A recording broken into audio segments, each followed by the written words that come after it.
Okay, what's good, everyone? It's Nigel here, Trinidad Empowerment Network. So, whilst most of us slept, Venezuela quietly launched major war games less than 600 kilometers from Trinidad. Now, before I break this down today, I want to talk about a viral image, a viral image that's been circulating of claims a Venezuelan minister wants to recover Trinidad. A Venezuelan minister wants to recover Trinidad. Today, I want to separate the facts from the fiction because, as far as I'm concerned, what's happening in the Caribbean right now is no joke. It's unprecedented. It's not a laughing matter. And the things that's being circulated in the media right now should be factual, should be accurate. Because, like I said, we have no idea what direction this is going to go. We have no idea. We have two volatile leaders here, or three even, including ours. So, Trinidad and Tobago. Though Tobago, I know my Tobagonian friends don't want any part of this. I'm with you 100%. I'm with you 100%. So, today we are breaking down. We're breaking down a headline you may have seen. Venezuela's sovereign Caribbean military exercises. What does that mean? Because I saw it and I was like, well, this doesn't, it's a headline, but it needs breaking down. And that's what I do here on 10. So the sharp words aimed at our government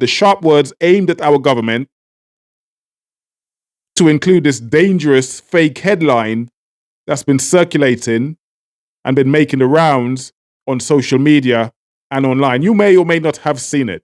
But like I've said to you, the idea that people are making fake headlines and circulating this on social media,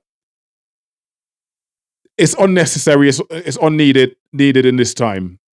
So I'm going to confirm the facts on the ground, as far as I know, and as far as I'm concerned, from reputable sources. So Venezuela's defense minister, General Vladimir Padrino Lopez, actually has confirmed 3 days of large-scale military drills called the Sovereign Caribbean on La Orquilla Island, and that is roughly 564 kilometers northwest of Trinidad and Tobago.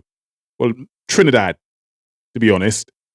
So assets involved are 12 naval ships, 22 aircrafts, 20 special naval militia boats, plus Buck anti-air missiles systems and the Zu-23 artillery. So they're not messing about. They are carrying out real exercises. And these exercises are to test the air defense and surveillance of Venezuela. Things like their amphibious landing operations, etc., etc. For those of you who are familiar with military terms, you would know what those are. So Venezuela has warned both Trinidad and Tobago and Guyana that allowing US forces to use our territories would trigger a very strong response. Now, we've seen some of our more sycophant MPs talking about Trinidad does not take threats lightly. Well, I suggest we do, because we have no way of backing up any claims that we make. So, as we know, this follows a recent US strike on Venezuelan boats that Washington claims was tied to drug trafficking. There has been no evidence, as you know, of drug trafficking. They've provided no evidence of anything, and anyone who knows anything about international laws calls this straight murder. Now, these points are confirmed by reputable outlets, whether it be local outlets in Trinidad or international outlets. What I'm reporting to you is confirmed by these news outlets.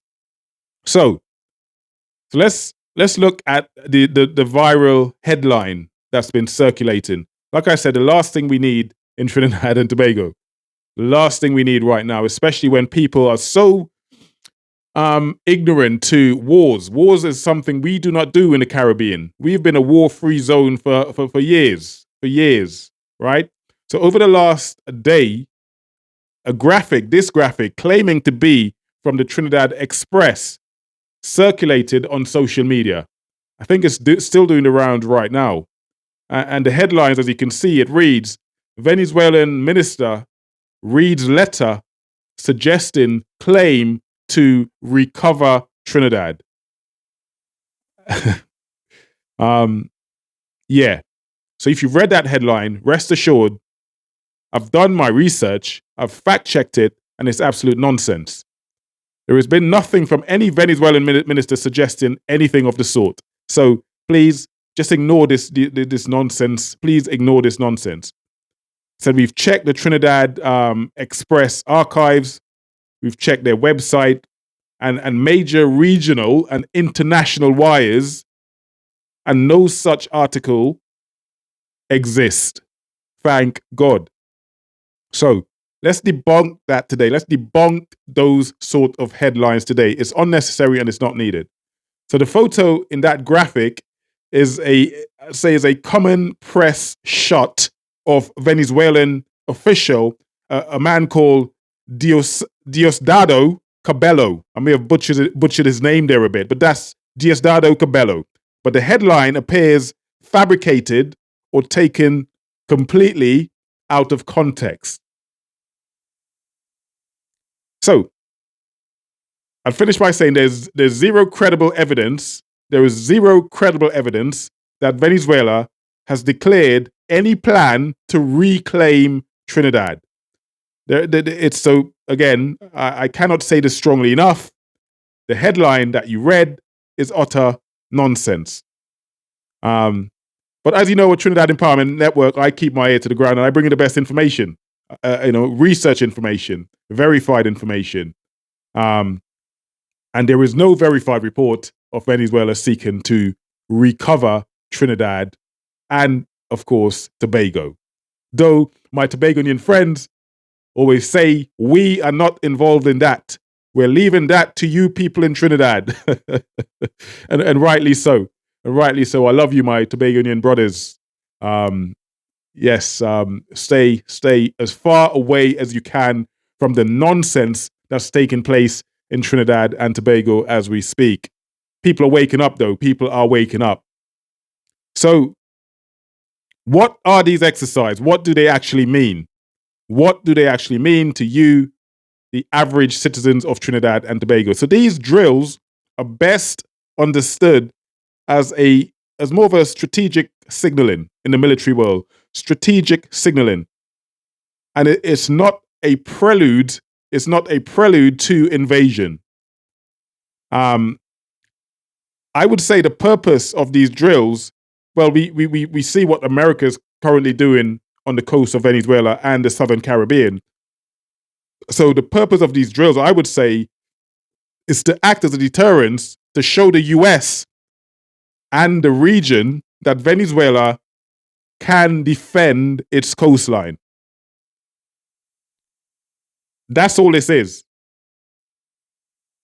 So it's almost to rally Venezuelan nationalism and kind of distract from the economic crisis that Venezuela is currently facing as well.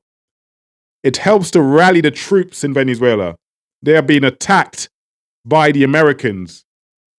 So what is the risk to Trinidad and Tobago? This is what everyone's concerned about, right? You are concerned about what risk this is to Trinidad and Tobago. I would say the direct threat in the exercises being carried out is low. The exercises are inside Venezuelan territory, and there is no intelligence or diplomatic signal of an attack on Trinidad and Tobago, mainly Trinidad. But there is no sign, no signal of an attack on Trinidad. Nothing coming from Venezuela, Maduro, or his defense minister suggesting that. So the indirect risk to our fishermen, is moderate. They could face harassment if tensions flare, right? Things like shipping, insurance costs, and energy exports could be affected if there is a miscalculation at sea. So any obvious US military activity out of Trinidad could draw sharper rhetoric from Caracas. So this, I believe, is what the exercise mainly focuses on. What the US military is doing, and are they using Venezuela's closest neighbor, Trinidad and Tobago, as some sort of launching pad. So think of it as a show the flag operation, if you wish. Serious enough to monitor, but designed mainly to send a message to Washington and to the Venezuelan citizens. So, anyone that was worried about it or seen this headline, who was concerned about what they saw, looking at it and doing a deep dive into it, this is what I have concluded. I conclude by asking this: what should Trinidad and Tobago do in these circumstances? What should Trinidad and Tobago do? As you know, Trinidad and Tobago does not have a military. So our best bet is to maintain diplomatic balance. We have to defend our sovereignty without sounding like a US base of operations. And this is where diplomacy matters. This is what we need. This is what we've always had in the Caribbean, diplomacy. We need to keep our Coast Guard alert, especially around fishing zones and especially around our exclusive economic zone. Now, another thing I would suggest as well, we need to communicate clearly. We need to communicate clearly and give the citizens of Trinidad information that's fact-based. We need updates to counter rumors and to prevent panic if anyone's worried about this. Because, of course, like I've said to you on previous videos, this, as far as I'm concerned, is unprecedented in the Caribbean. I don't know of any other time in the Caribbean like this. I've not seen anything like it in terms of potential war with our closest neighbor, Venezuela. So citizens should stay informed and demand transparent diplomacy from our leaders. This is what we've done historically in the Caribbean. Every other Caribbean leader is calling for exactly the same. We need to, of course, reject any viral fear-mongering and insist on the facts. Our safety depends on cool heads and verified information, not viral screenshots that's built to scaremonger the people of Trinidad and Tobago. So, yeah, in closing, I would say this. We in Trinidad are a people of faith for the most part. And I hope it remains that way. So alongside our faith, our belief, we have to stay vigilant. We have to stay informed. And you must remember, I want you to go away, if you stay to the end of this video, I want you to go away from this video remembering that the truth beats panic every time. The truth beats panic every time. And this is why you stay alert and stay in tune with Trinidad Empowerment Network, a free plug for me. So, yeah, as you know, I keep my ear to the ground and I bring the best information as best as I can. Stay tuned, subscribe to Trinidad Empowerment Network, and I'll see you guys on my next video. For now, much love, God bless, look after each other, take care, peace.